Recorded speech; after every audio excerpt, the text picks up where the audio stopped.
Warahmatullahi wabarakatuh.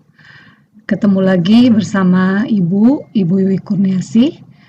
Sebelum pembelajaran kita mulai, ada beberapa hal yang harus kalian ketahui dan kita sepakati tentang kontrak belajar matematika kelas 9 bersama Ibu.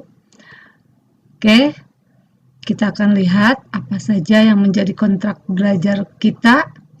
Yang pertama, pembelajaran kita dilaksanakan pada aplikasi Google Classroom. Jadi dipastikan kalian harus sudah masuk di Google Classroom Matematika. Kemudian menggunakan akun belajar. Kenapa harus menggunakan akun belajar? Yang pertama, bahwa akun belajar itu penyimpanan drive-nya tidak terbatas, artinya tidak akan penuh. Jadi kalau misalkan kalian menggunakan akun belajar, mau menyimpan data atau dokumen atau tugas-tugas kalian seberapa besar ukuran datanya, itu tidak akan khawatir karena tidak akan penuh. Kejadian Ibu waktu tahun kemarin itu dengan adanya PJJ bisa menghabiskan satu akun. Nah, dengan akun belajar ini, Ibu agak tenang karena drive-nya, penyimpanannya lebih besar. Kedua, sebagai guru juga dalam penilaian itu sangat dimudahkan dengan menggunakan akun belajar. Kenapa sih Bu biarin aja pakai akun pribadi juga? Ya, memang nggak apa-apa. Ketika pembelajaran mungkin bisa ya. Nggak masalah, nggak ada bedanya. Biarin aja mau penuh, mau enggak juga Bu, nanti bikin lagi aja saya.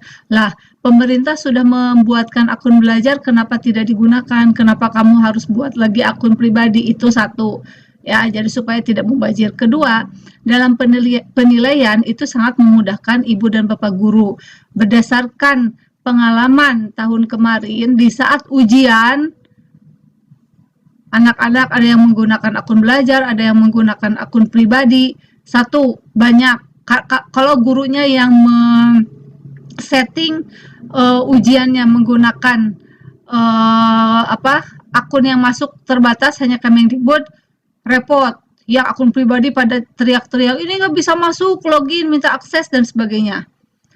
Kalau ada akhirnya guru ngelosin. Hanya membatasi satu tanggapan saja.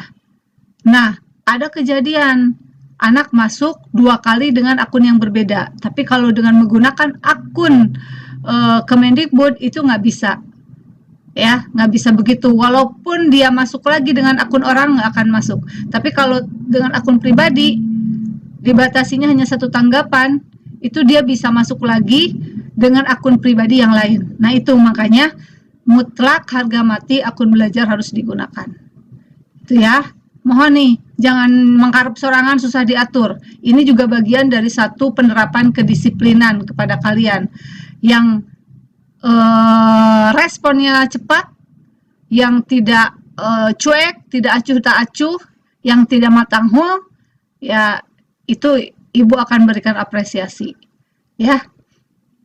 Kemudian selanjutnya adalah harus mengikuti pembelajaran tepat sesuai waktu yang tertera di jadwal.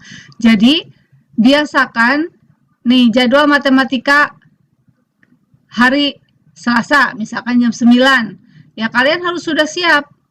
Karena sudah siap dari awal, dari jam 7 juga kan sudah ada jadwal pembelajaran pembiasaan. Itu harus sudah siap. Terus biasakan mengikuti pembelajaran sesuai jadwal. Jangan dinanti-nanti. Kalau dinanti-nanti, biarin aja lah. Bisa nanti malam orang gak kelihatan ini sama ibu gurunya, yang penting tugasnya dikerjakan. Oke. Kalau kamu bisa seperti itu, konsisten dengan apa yang kamu pikirkan, dan kamu bertanggung jawab, nggak apa-apa. Tapi kebanyakannya kan kalau sudah dinanti-nanti itu ditunda dan akhirnya lupa. Ya, jadi biasakan mengikuti pembelajaran tepat sesuai waktu yang tertera di jadwal.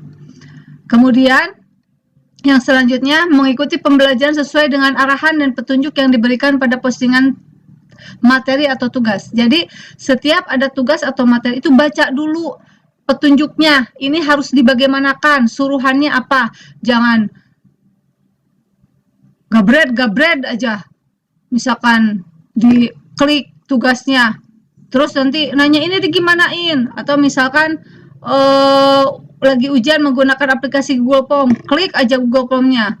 Tokennya berapa padahal sudah ada di situ. Ya, biasakan literasinya, ditingkatkan. Jangan nanti malu-maluin loh, kelihatan nggak dibacanya kalau nanya-nanya kayak gitu ya. Makanya teliti, baca dulu. Kalau memang nggak ada petunjuknya, nggak dipahami, baru tanyakan. Ya, biasakan seperti itu. Jangan mempermalukan diri sendiri. Ya, selanjutnya, kerjakan tugas sesuai petunjuk dan dikumpulkan pada tenggat waktu yang ditentukan. Tadi tugasnya sesuai petunjuk, arahannya apa, dibagaimanakan, dan kumpulkan pada tenggat waktu yang sudah ditentukan. Karena setiap guru memberikan tugas, termasuk ibu juga, itu memberikan tenggat waktu. Misalkan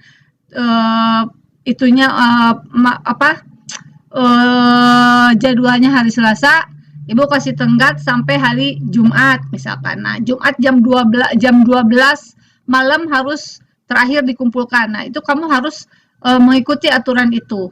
Kalau enggak ya berarti nilainya juga akan berbeda. Ya, karena kalian mengumpulkannya terlambat. Kemudian semua tugas harus diselesaikan dan dikumpulkan. Nah, itu tadi jangan dinanti-nanti, nanti akhirnya tugasnya numpuk yang belum dikerjakan. Jadi setiap minggu, setiap pertemuan, tugas yang harus diselesaikan dan dikumpulkan sesuai dengan tenggat waktu.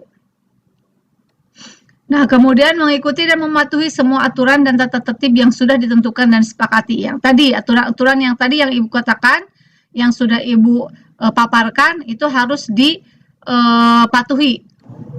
Oke, selanjutnya adalah KKM.